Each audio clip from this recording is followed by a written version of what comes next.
What's going on, everybody? It is Strongsville week. It's an exciting week. There's travel going on this week. There's all sorts of things happening. I'm really excited for it. And even if you're not attending, no worries. I know there's going to be an avalanche of videos about it. So you will definitely get to see the tables. You'll definitely get to see the pickups from everybody. It's going to be a fun week, but I'm most excited to see some of my buddies that I don't get to see very often. So that is the number one priority this week. Now, I will say right off the bat, in about the last 2 years, I haven't missed a Wednesday video. Every single Wednesday, I've done a Q&A video for, I believe, over 2 years now. And I've missed one Monday video. And my Monday videos are where I go over your responses from my question to all of you from the previous week. If I'm being honest, I'm not getting home until Sunday night. And so I don't think I'm going to be able to put something out unless I do it in the airport, which I guess isn't impossible. But it will be very, very difficult to do it without my computer and the editing and things that I do. So this is probably going to be the Monday video. There's probably going to be a 2-week gap. So there's probably going to be a week off next week. For sure, will that happen? I don't know, but I think that's how it's going to play out. Now, my buddy Tony, Southern Collector 14, next Monday is going to do his first live stream, and I'm going to be on it, and we're going to talk about Strongsville. So don't worry, you'll be able to hang out with us on Monday next week if you're interested, and if you're not, I understand. If not, you can always watch the live or the recorded version of that live. So over on Tony's channel, Southern Collector 14. That said, last week I asked a question to everybody that I thought was kind of interesting because, you know, all of these questions, there's not a right or a wrong answer. These are opinions. These are all opinion-based questions. And I'm curious where everybody stands, and I absolutely believe that I was not expecting the responses that you all gave from last week. And the question last week was, what is the thing that matters most to you in your card collecting? Is it corners? Is it surface? Is it centering? Or is it registration? Now, there are other issues with cards as well, but those are 4 of the main ones. And I kind of thought that the responses were going to go one direction, and they didn't. They went a direction that I was not expecting as much. But then after I started reading the responses, I go, oh yeah, that does make sense. That does make sense. I think I agree. So we're going to go through who responded with each of those. And there were some people that came forward with each of those. There were some people who said centering, and some people who said corners, and some people who had said surface, and some who said registration. And we're going to talk about all of those. And then my question at the end of this week, I'm really, really curious because 2 people asked me about this in the last week, and I'm now very curious as to what everybody thinks. So a lot of fun stuff. That said, let's get to the first category of responses and see what they had to say right here. Some people said, yeah, you know, it's really all about centering. My good buddy Billy Ballgame says, great conversation as always, Greg. For this week's question, I'd have to say the number one most important thing for me is centering. Of course, with super expensive cards, I wouldn't be as strict because I'd be happy to just own the card. I'm not buying those types of cards yet. So me, it's got to be centering. No matter how sharp the card looks, otherwise, if it is off-centered, it detracts from the overall look of the card to me. A close second would be registration. A well-centered and registered card can look super sharp even with dinged corners or a crease. An off-centered card, no matter how sharp, is still off-centered. Thanks as always, my friend. Another one says, ever since I started collecting seriously, the most important factor for me is centering. I always hear the statement question, is a card pack fresh? For me, the question is, did it come out of the pack perfect? A pack fresh card has good corners and registration. If it's off center, it didn't come out of the pack perfect. Age can affect the corners and registration, but it can't affect the centering. As you buy older and older cards, it's a balancing act between price and condition. Some pre-war cards are just great to find in any condition. I'm not going to buy a pack fresh 90-10 Jim Brown rookie card. That's just me. Buy what your eyes like. And finally, this one says, for next week, centering is what I like to start with, no matter how good the registration is. If I got a crooked card, it drives me nuts. Ernie Banks rookie, I'm looking at you. Okay, so once again, there is no right or wrong answer here. It's just a preference. You know, some of us like blondes and some of us like brunettes, and some of us like both. And that's okay. There is not, this is right, this is wrong, and that's what makes this fun. Whenever you guys ask me Wednesday questions, when I ever ask you these Monday questions, it's all about our preference. And hearing other people's thoughts definitely affects, I go, oh yeah, I didn't really think about that. And then it starts to kind of change my opinion. And that's the part that I enjoy the most, is we have hundreds of years of collective card collecting experience. And we find ourselves in a situation where we get to share those thoughts, and it might influence you and it might not. And regardless, that's okay. So as far as centering is concerned, you know, when I first started collecting for years, I always cared about centering. I mean, if you look back at my cards from my childhood collection, and I should have pulled some out. Mike Clemens rookies, you know, the 85 Topps, 85 Fleer, 85 Donruss, 84 Fleer update, you know, my Will Clark rookie cards, all of those were perfectly centered.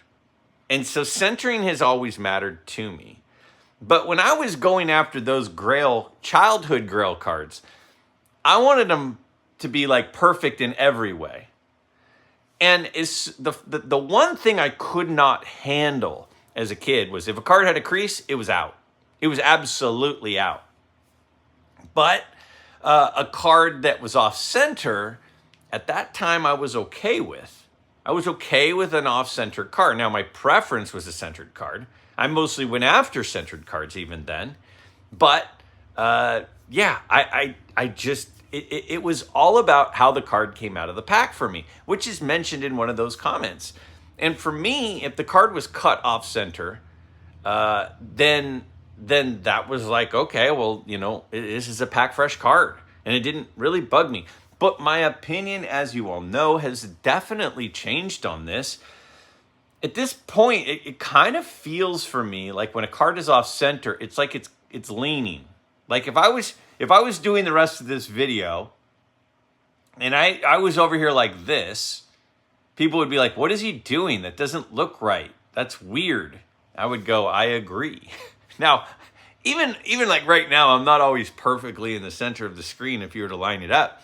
But the point being that when you're looking at something that's supposed to be visually appealing and it feels like it's leaning, if it feels like it's off, you know, even these two pictures I've got hanging up in the background, you know, because of the angle that you're looking at, they kind of maybe look a little bit distorted.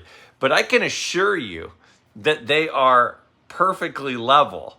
And what I do when I hang a picture is I hang it with, I put a level on it, and then I get Velcro tape. And I Velcro tape it to the wall so that it doesn't move. No airflow moves it. No, you know, earthquakes here in California move it. Nothing, no rattling of the house moves it. I want it to be straight. And it's sort of the same thing with cards. I want them to be, you wouldn't have a picture frame. If this picture right here, on one side was matted this far, and the other side was matted this far, it would look like something was wrong. But you see how it's perfect? See how the matting all the way around it is equal? If it wasn't equal, I would have said to the framer, were you gonna fix that? Because this is gonna drive me insane. It's the same thing with cards. Those borders are part of the visual appeal. They're part of when we see things, we want them to be centered and we want them to be uniform, right? We like things being uniform. Even for me, when I have my cards in my cases and in boxes, people have asked me before, how do you store your cards?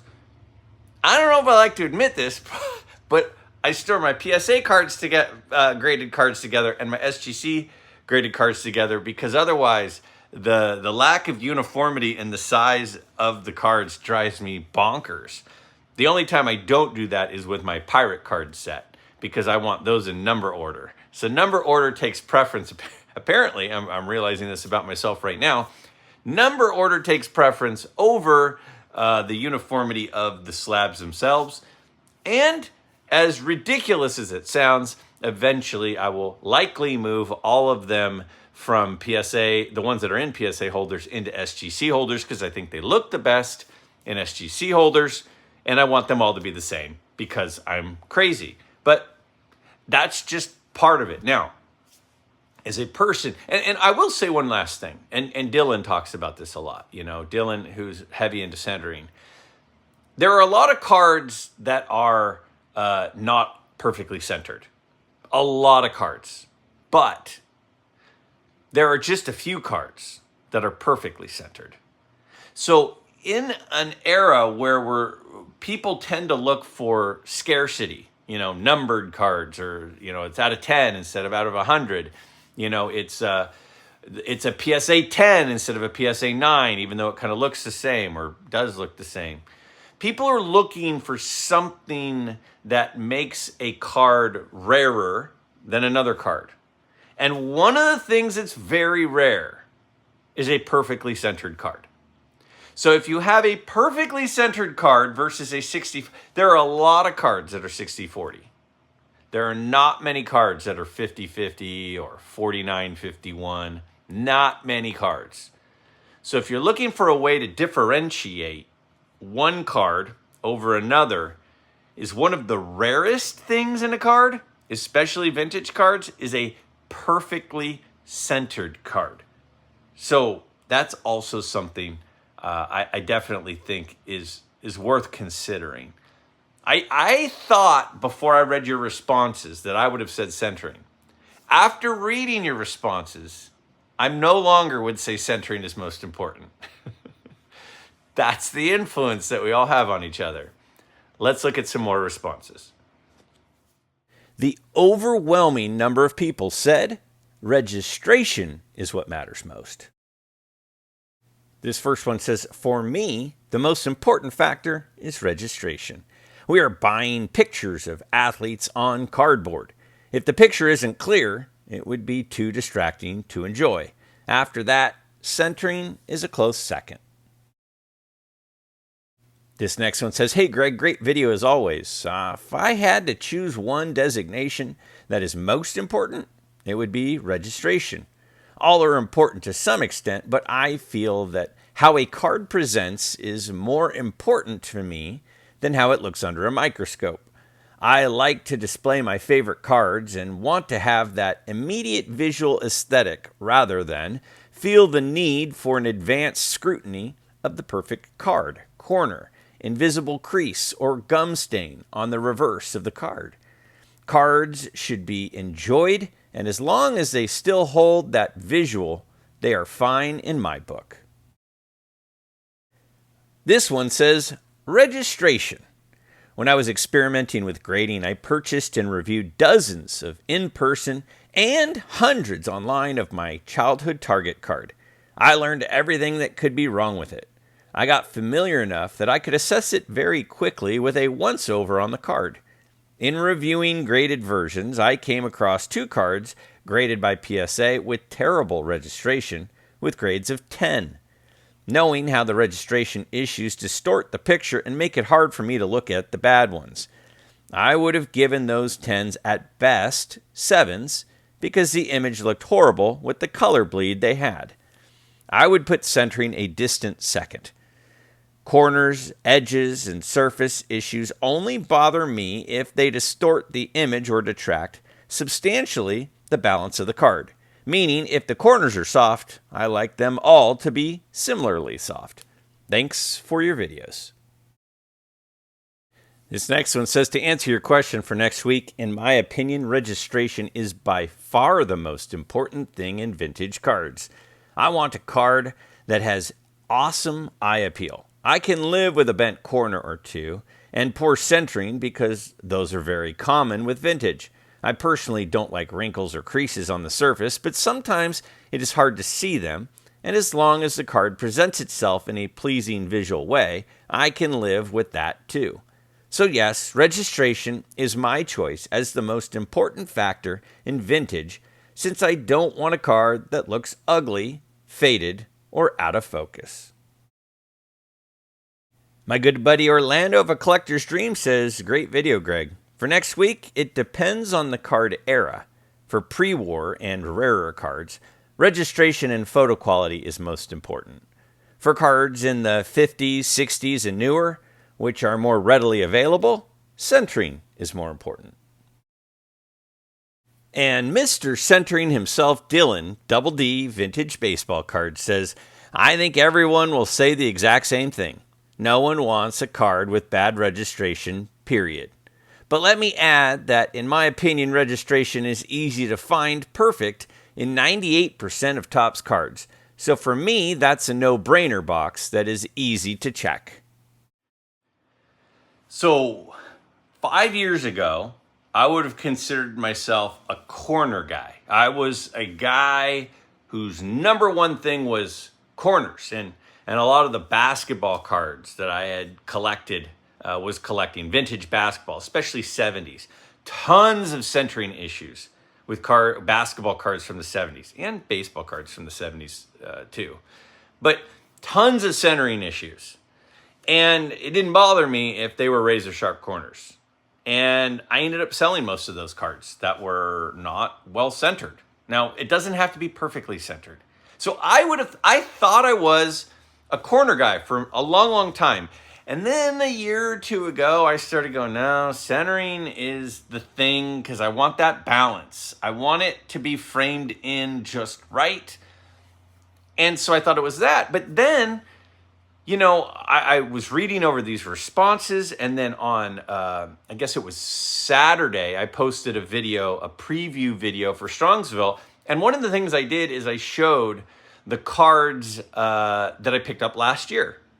And one of the cards that I picked up last year at Strongsville was a 1950 Bowman Sammy Baugh. If you haven't seen that video yet, check it out. It was posted on Saturday.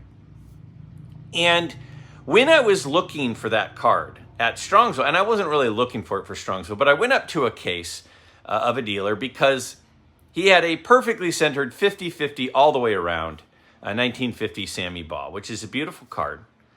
And I was about to buy it, and then I noticed another one in the case. And the other one in the case was less expensive, and it was the same grade, and it was about 60-40 centering. But the registration was perfect. And I asked to look at it, and I looked, and I'm like, oh my gosh. This one over here is like in focus, and this one over here is not in focus. And it was like an aha moment, and I was sitting next to, and I mentioned this on Saturday, I was standing there with Orlando of Collector's Dream, my buddy Don, amazing football card collection, and I said, this one's better, isn't it? And they're like, yeah, that's the one you want. You want the one with the better registration. So here I was, kind of a guy who had been collecting centered cards, and I'm buying a card that's a little off center. Why would I do that? Because the registration was so incredible. It was worth it. It was worth it for that perfectly focused card. I have another card that I bought about a year ago, and it's currently in my collection. And it's a really, really well-centered card. And it's a T206 card. And I bought it on eBay, and it looked nice. And then when I got it, and I took it out, and I looked it over, I'm like, this card is kind of a little bit fuzzy. It's a little bit out of focus. I don't think I like it. And it's hard, it's so hard to find those cards centered that I've held it. But I continue to go, at some point, I'm going to get rid of this one. And I'm going to get rid of it because it's out of focus and it's driving me crazy. So even though it's perfectly centered, the registration issues are driving me bonkers. So I'm not going to keep it. I have cards with creases. I have cards that are off-centered. But the couple of cards that I have that don't have really nice registration, they're going to be on the trading block. So I guess I'm a registration guy. And I thought that the overwhelming number of responses would be centering on this video. And it wasn't. I probably had 15 people, maybe more, say registration. And I had like 3 or 4 say centering. And it blew my mind and it surprised me. But it makes sense. Does that mean people who say centering and not registration are wrong? Of course not. Of course not. But looking back at my history of what cards in my collection I like most, which cards I don't, which cards I'm willing to move, which cards I'm not, and some of my previous purchase history, like that Sammy Baugh card, and then listening and reading over all of these responses, I'm like, I think I'm actually a registration guy. So I might go to Strongsville and I might buy a card that's not perfectly centered, but I want it to have good registration. It doesn't have to be perfect registration, but it has to be good registration. Again, what it boils down to is with whatever the thing is, whether it's the surface, the crease, creasing or chipping or things, or paper loss, or the corners, or the centering, or the registration. My line in this, because they all matter. My line in the sand is it can't be distracting. It can't be so distracting that I can't enjoy the card. And as my buddy Dan's Vintage Baseball PC says, it can't be something that you can't unsee. Once you see the crease, is it going to be so distracting that you can't enjoy the card because all you tend to see is that crease? Well, then that's probably a card to stay away from.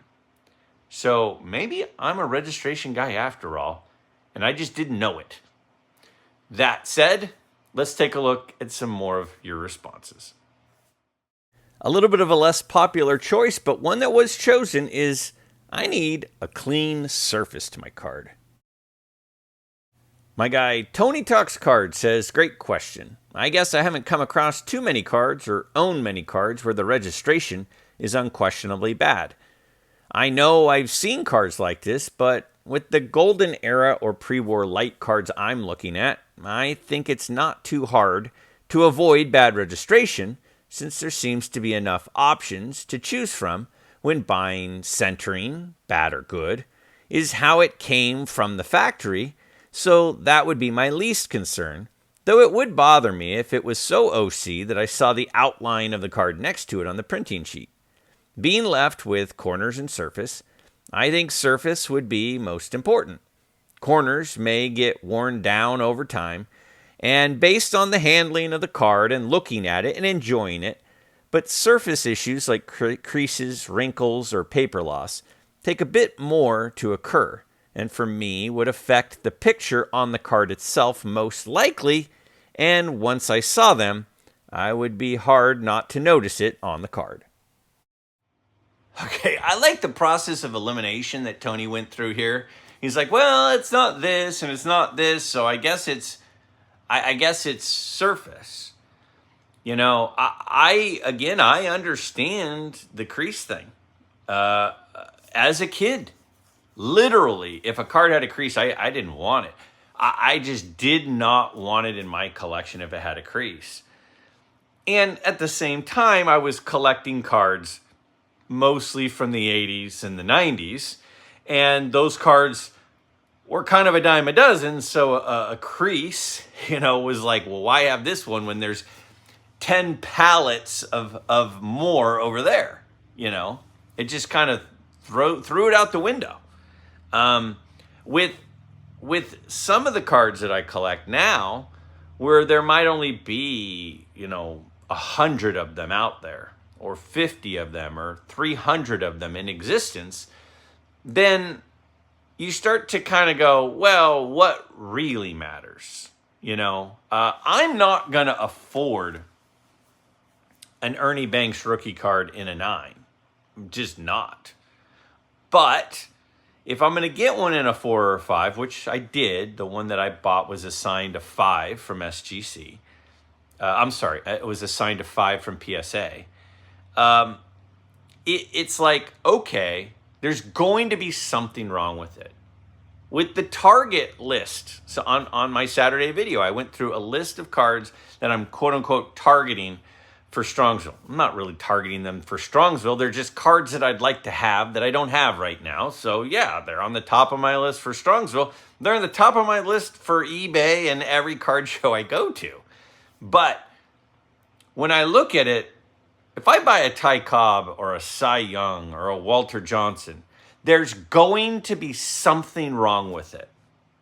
So the question is, what is the thing that I can live with, and what is the stuff that I can't? I would rather have a card have a crease than be 95-5 centered. I would rather have a card with a crease than a card that has paper loss on his face, right? I would rather have a card with a crease than have the blurred vision 3D glasses look of distortion from the registration. So would I buy cards with creases? Of course. Do I have cards with creases? Many. I can live with a crease. I can't live with something. Can I live with a crease right through his eyes? I can't live with that. But I can live with a crease over to the side. I'm going to guess that if I buy a big-ish card at Strongsville, it will likely have a crease in it. It will likely have a crease in it. Because a crease I can live with. There are some things I can't live with. So whether you're a person who can't live with a crease or you're a person who can live with a crease, again, it's sort of like rooting for your team. Some of you hate the Yankees. Some of you might even like a team like the Mets. But that's what makes it fun. If we all rooted for the Yankees, it wouldn't be as much fun. I like that there are Red Sox fans. I feel sorry for them, but I like it. I want us to all have different things that we all enjoy. So the fact that we have a difference of opinion on things like surface or things like corners or things like centering, that's all good. That is totally all good. Some people said the most important thing are corners, so they are my top choice. My buddy Andrew says, for cards from the 50s, 60s, 70s, etc., I prefer not to have creases. There are some exceptions, but mainly it would be cards I would be unlikely to be able to afford. Having a card with an A designation isn't really a bad thing and could be fine economically as a sound choice. For pre-war, I think the grade still matters, but maybe not as much as vintage post-war cards. I guess in general, I like a clean image, good color, with centering not that far behind. When certain cards, though, have super amazing grades, I believe we should at least question and have concerns. There are some bad actors and scammers in the hobby, as well as the usage of Kurt's card care. Hard to say how many of our amazing eye appeal cards have been trimmed and or put back together again, like Pinocchio. But good question. Andrew makes some really, really good points here. As usual, he is a Hall of Fame commenter for a reason. And the part, I mean, first let's just talk about the corner thing. Again, as I've said a couple of times, I was a corner guy. I understand wanting a card to be kind of packed fresh. But at the same time, he makes an interesting point here. Well, why would the corners still be sharp on a card that's 120 years old? Like, there are absolutely cards in graded holders that have been altered. We know that for a fact because there are pictures of cards, that have been through restoration processes that absolutely sneak through. And there are people online who have bragged about things sneaking through. But I do believe that the overwhelming majority of cards that get through the process are legit and haven't been messed with. But when you see a card with razor sharp corners, and I'll be honest, I've had times that I was looking at cards and I'm looking at a card that I like the looks of. And I'm saying, I might go for this card. And then I just get this funny feeling in my stomach and I go, those corners look too sharp. Those two corners look too sharp for a card of that age. I don't know how that would be possible. And then you kind of start looking at the dimensions of the card and you go, I'm going to stay away from that card. Has that ever happened? For me, absolutely. There have been times I have seen cards that I liked the looks of, but something just didn't seem right. And so I stayed away from it. Now, does that mean I don't like corners? No, I like corners. I like nice corners. Who doesn't like a card with nice corners? But at the same time, sometimes a little bit of a rounding to a 100-year-old card makes it kind of look as old as it is. And I'm sure I've probably used, I think I've used this analogy before, but if you've got two T-Rex fossil teeth, you got a T-Rex fossil that's a tooth of a T-Rex and then another one. And one of them looks like it just got pulled out of the T-Rex's head, out of his skull. And the other one, there's some age to it, some patina. To me, the one that actually looks old, I like the looks of more. I like the looks. I like it when old things look old. Some of the rust on old gas signs and oil signs, that patina, it adds to the cool factor of the item for me. And why does it add to the cool factor? Because it shows this is an old thing, and old things should look old. It's one of the reasons I don't dye my hair. I catch so much crap about my hair from you all. And it's just the way that it is. I got white here. I'm like a Syl from The Sopranos. This is dark and this is light. I could dye my hair, but I'm old. I'm getting old. And I should look old. I'm not going to put any Kurt's hair care on this and try to make it look like something it's not. It is what it is. So I personally went from a guy who a few years ago was a corner guy to now I kind of like corners that look their age. Sort of like I look my age. But if you're a corner person and you want razor sharp corners, I get that too. As always, there are certainly some other considerations to consider.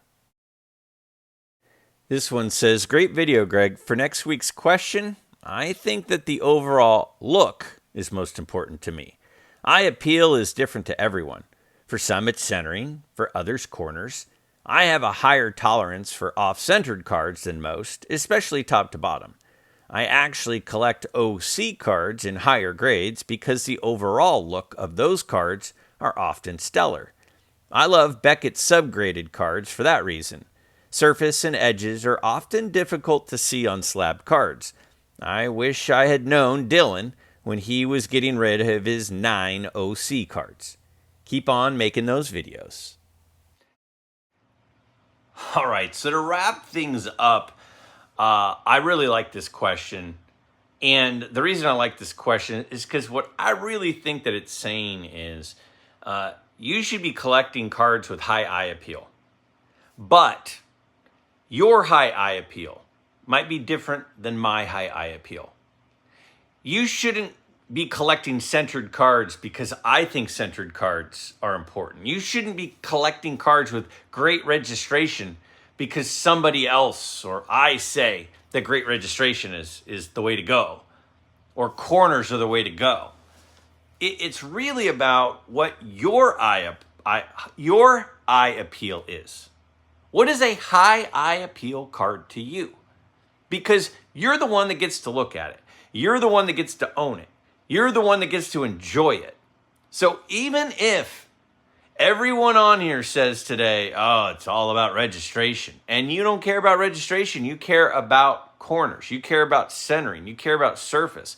Even if people are all about registration today, and only a couple of people are talking about surface, but you don't want a card with a crease, you shouldn't get a card with a crease just because it has good registration. At the end of the day, again, you should be buying what you like. But these are cards. These are little pictures. That's what they are. They're little pictures. And, just like when my kids are having their senior pictures done, just like when I'm looking at wedding photos with my wife and picking out which ones we want to have framed and give to people, it's about which pictures look the best to you, because you're the person who's going to be looking at it. So this is a picture that you get to collect. It's a little mobile picture with history to it, with patina on it, with stats on it, with, all sorts of characteristics. But you should be picking the one that has the characteristics that you like most. So if there's anything that I hope that you take out of this video, it's not that, most people are all about registration. No, it's that there are some people who fall into any of these categories. And you should be collecting the things with the categories that you personally like the looks of the most. Now for this coming week's question, and it might be a 2-week question. Again, I can't make any promises because this is going to be a little bit of a wild week. But on Monday or the following Monday, we will talk about your responses to this. And the question is, a couple of weeks ago,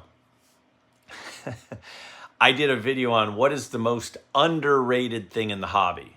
Maybe the most underrated player, underrated set, underrated characteristic about cards, whatever it is. What is the most underrated thing? And then I had 2 people reach out to me and they said, what about the most overrated thing? What is the most overrated thing in the hobby? Now, a lot of people have been talking recently about this whole PSA 10 thing has gotten carried away. And PSA 10s are so much more expensive than PSA 9s that they are completely overvalued. And I kind of feel like we've talked about that. So other than PSA 10s being overvalued, other than that, what do you think is the most overvalued thing in this hobby? What is the most overvalued thing? Think about that. I'm really curious because a couple of weeks ago when somebody, had mentioned, well, I think second tier Hall of Famers are undervalued, the most undervalued thing. I had a couple of people that messaged me privately and said, I think second tier Hall of Famers are the most overvalued thing. I was like, huh. I've said a few times, I think football cards are undervalued. I had people reach out to me and say, I actually think football cards are overvalued, Greg. What do you think is the most overvalued thing in the hobby? I look forward to your responses. This will be a fun one. Super curious to see what you all come up with.